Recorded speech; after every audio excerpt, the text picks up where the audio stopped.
বন্ধুসকল সুন্দৰবন নাম শুনিবলৈ যিমানে সুন্দৰ বাস্তৱত সিমানে ভয়ংকৰ নদী আৰু অৰণ্যৰ আৱৰি থকা জলস্থল আৰু উভয় স্থলত আছে প্ৰতি মুহূৰ্ততে মৃত্যুৰ ভয়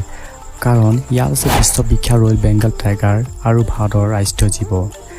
ভাৰত তথা বাংলাদেশত অৱস্থিত বিশ্বৰ সকলোতকৈ ডাঙৰ অৰণ্য সুন্দৰবন ডেল্টা ইয়াত বাস কৰা ৰয়েল বেংগল টাইগাৰক মানুহ খোৱা বাঘ নামেৰে সমগ্ৰ বিশ্বতে বিখ্যাত সুন্দৰবন মাত্ৰ ভাৰতে নহয় সমগ্ৰ বিশ্বৰ পৰ্যটকসকলৰ আকৰ্ষণৰ কেন্দ্ৰ সুন্দৰবন হৈছে ইমানেই ডাঙৰ প্ৰাকৃতিক এলেকা য'ত আছে অগণন উদ্ভিদ আৰু বন্যপ্ৰাণী তেনেহ'লে বন্ধুসকল আজি আমি আলোচনা কৰিম সুন্দৰবনৰ কিছুমান ৰোমাঞ্চক আৰু ৰহস্যময় তথ্যৰ বিষয়ে যি আপোনালোকে হয়তো আগতে শুনা নাই কিন্তু বন্ধুসকল ভিডিঅ'টো আৰম্ভ কৰাৰ আগত যদি আপুনি আমাৰ বিপুল ফেক্ট চেনেল ছাবস্ক্ৰাইব কৰা নাই তেনেহ'লে চেনেলটো ছাবস্ক্ৰাইব কৰি লওক আৰু কাষত থকা বেল আইকনটো ক্লিক কৰক তেনেহ'লে বন্ধুসকল বেছি পলম নকৰি ভিডিঅ'টো আৰম্ভ কৰা হওক বন্ধুসকল সুন্দৰবনৰ নাম সুন্দৰবনত সৰ্বাধিক মাত্ৰাত পোৱা সুন্দৰী গছৰ পৰা লোৱা হৈছে যি বেংগলী ভাষাত সুন্দৰ নাম ব্যৱহাৰ কৰি সুন্দৰবনৰ নাম ৰখা হৈছে সুন্দৰবন 10,000 বৰ্গ কিলোমিটাৰ এলেকাত বিয়পি আছে যাৰ ভিতৰত 6,000 বৰ্গ কিলোমিটাৰ বাংলাদেশত আৰু 4,110 বৰ্গ কিলোমিটাৰ ভাৰতত বিয়পি আছে সুন্দৰবনৰ ইতিহাস অনুসৰি 1757 চনত ইষ্ট ইণ্ডিয়া কোম্পানীয়ে মোগল সম্ৰাট দ্বিতীয় আলমগীৰৰ পৰা ইয়াৰ সকলো অধিকাৰ লয় আৰু 1860 চনৰ পিছত বংগত বন বিভাগ গঠন হোৱাৰ পিছত ব্ৰিটিছে ইয়াক সুৰক্ষিত কৰাৰ দায়িত্ব লয় বন্ধুসকল সুন্দৰবনত 50টাতকৈ অধিক প্ৰজাতি স্থানীয় প্ৰায় প্ৰাণী 60 প্ৰজাতি সৰীসৃপ 300তকৈ অধিক চৰাই প্ৰজাতি আৰু 300তকৈ অধিক প্ৰজাতিৰ উদ্ভিদ পোৱা যায় যি বিশ্বৰ অন্য কোনো ঠাইত চাবলৈ পোৱা নাযায়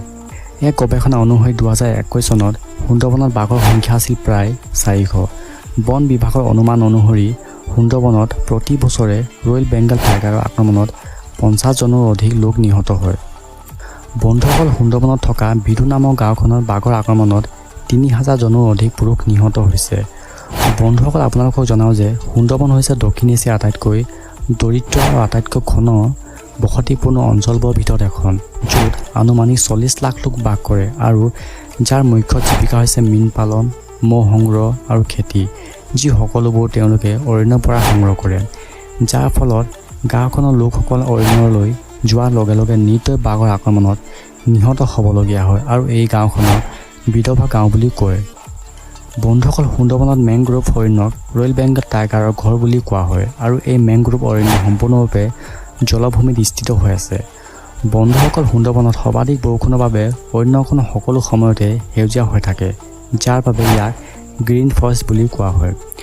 সুন্দৰবনৰ বিশাল দ্বীপত কেৱল 5 বা 6টা দ্বীপ নহয় ইয়াত আছে 54টা সৰু দ্বীপৰ এটা গোট সুন্দৰবন গংগা আৰু ব্ৰহ্মপুত্ৰ দুখন নদী যোগ হৈ সৃষ্টি হৈছে বিশ্বৰ সৰ্ববৃহৎ বদ্বীপটো যাক বেংগল ডেল্টা বা গ্ৰীণ ডেল্টা বুলি কোৱা হয়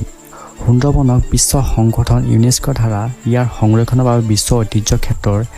তালিকাত অন্তৰ্ভুক্ত কৰা হৈছে সুন্দৰবন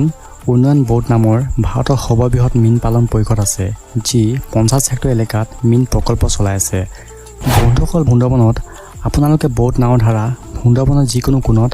সহজে যাব পাৰিব কিয়নো এই অঞ্চলত জলপথৰ এক মসৃণ নেটৱৰ্ক লগোৱা আছে যি ইয়ালৈ অহা পৰ্যটকসকলক এই অঞ্চলটো ভালদৰে জানিবলৈ আৰু বুজিবলৈ সুযোগ দিয়ে বন্ধুসকল সুন্দৰবনৰ বাহিৰৰ পৰা অহা যিকোনো পৰ্যটকক ইয়াত থাকিবলৈ অঞ্চলটোৰ স্থানীয় বন বিষয়াৰ পৰা অনুমতি ল'বলগীয়া হয়